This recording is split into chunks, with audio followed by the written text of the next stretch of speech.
There is a delicate balance to a life lived off-grid. Some days when the hot sun of spring shines, it feels like nature gifts us abundance with so much ease. The trees are filled with nourishing fruit, our gardens are rich and bountiful, and the waters are blue and sparkling. We spend these days in grateful celebration, but we are always aware that tomorrow a storm could come and change everything. We are completely stuck, we're isolated, the creeks have been... But these highs and lows are what make living off-grid so filled with purpose. This is the beauty of living so in touch with nature. You learn to celebrate and survive in both the sun and the rain, in the trials and the joys. Knowing that storms and floods will pass and they will nurture the gardens and fill our water tanks, and allow us to thrive through the next season of dry and sun. This is why we choose this life away from it all, and even after 4 years of struggles and immense beauty, I wouldn't change a thing.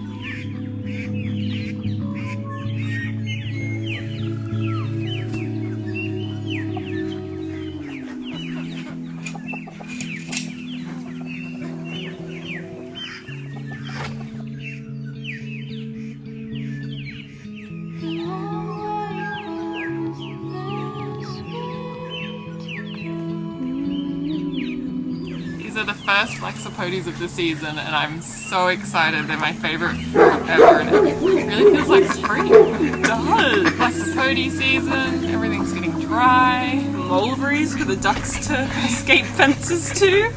Should I climb up here? Oh yeah, you could reach it. No, a lot of time. I just feel like it's so big that if we leave it, it will just fall.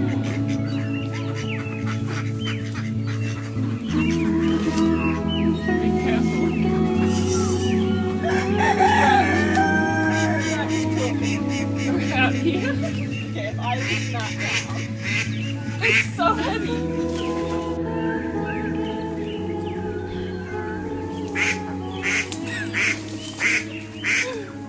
There's a singular egg here just on the ground and the biggest black sapote I've ever seen. So I guess we succeeded. Anastasia's ducks just lay wherever they want. Never in the pen, never in the laying box, just out on the ground in the middle of nowhere. And then the goannas are always attracted to the eggs, so it's a bit of a problem that we need to solve. So Happy is the duck that you can hear screaming in the background, and I raised her recently. She was born a few months ago, and she's decided that she loves me so much that she can't be away from me, so if she hears my voice she screams. And it's not good because she sets off all the ducks and she's constantly screaming, but she's stopped now.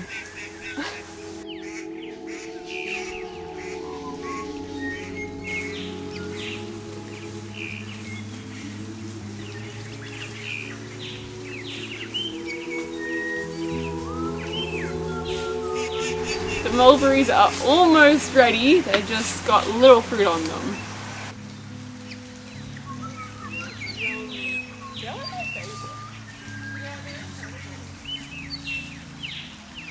Here on the farm, there is a beautiful sense of harmony between the animals, the trees, and us. It's the end of kiwi season now, so there's not too many left on the vines, but the ones that are ripe, and they are so delicious.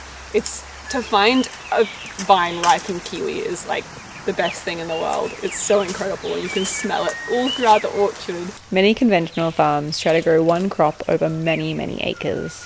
But we do things a little differently here. We grow thousands of different varieties of trees, shrubs, and understory layers.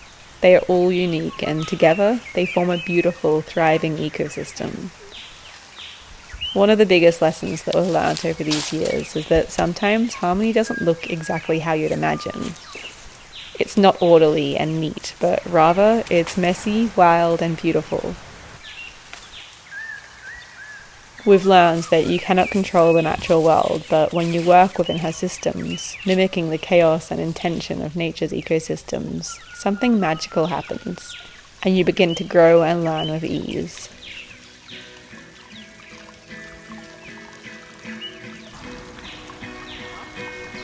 You can look at life this way too. Sometimes things can't be controlled, but if you flow with the good days as well as the bad, enjoy the sun while it shines and appreciate the rain for what it brings.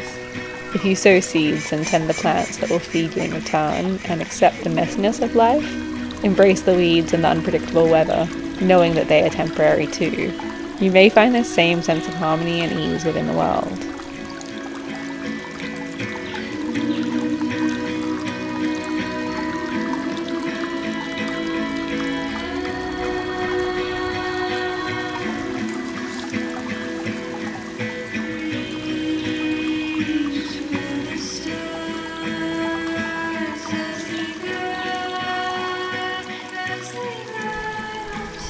With each harvest, we learn that nature really does provide everything that we need.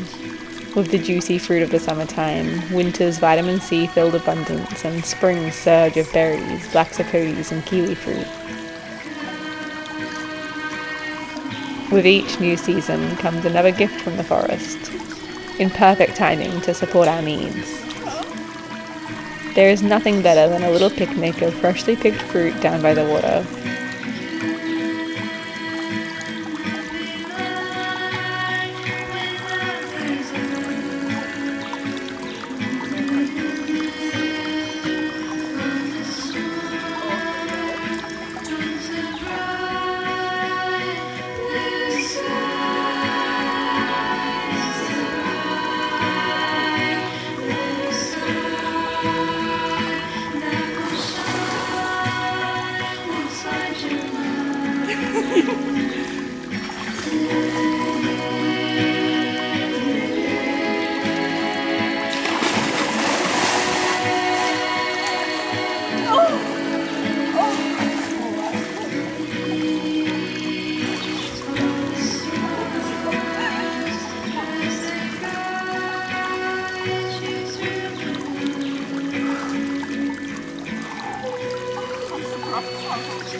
It's funny, when you turn on a tap, you normally don't think about where this water has travelled from and where it will go after it drains down the sink.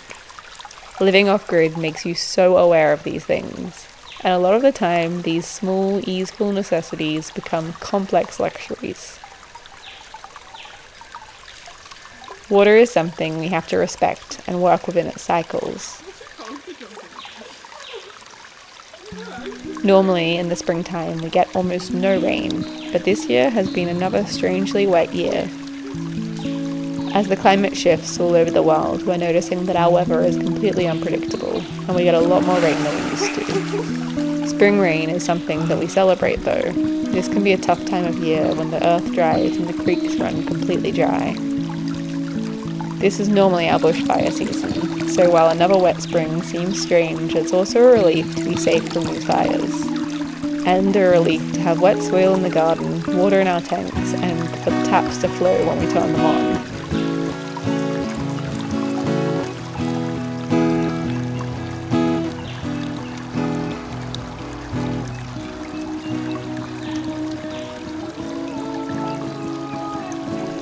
Sometimes I reminisce on times in my life when I've lived in cities and I didn't have to consider the seasons around me and how they controlled my basic needs like water and food. There's often times that I wish for this simplicity.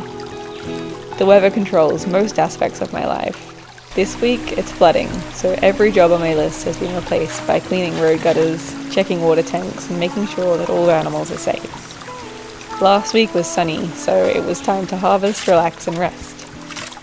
But I've realized that I love that my life is controlled by nature. My muscles ache after long days spent outside, but these aches also fill my body with purpose.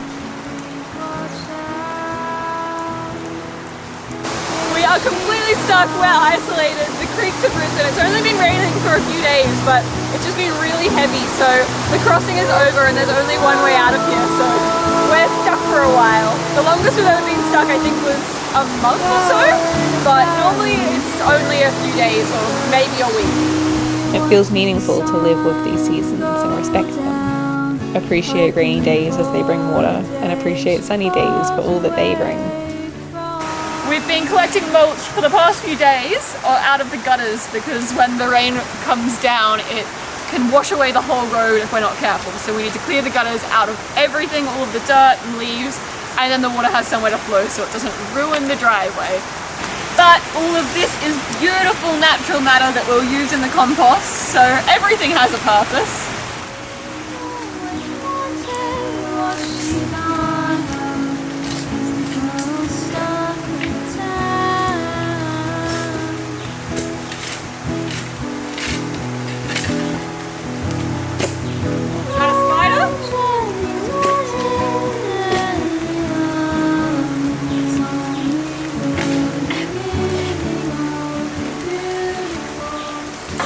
Every time it floods we do this job, and there's been a few times that I've spotted things that you don't want to see in the gutters. I've seen funnel web spiders, and they're, I think, the world's deadliest spider. And also once I got bitten by a scorpion while I was cleaning the gutters, so that's fun. I'm always scared now.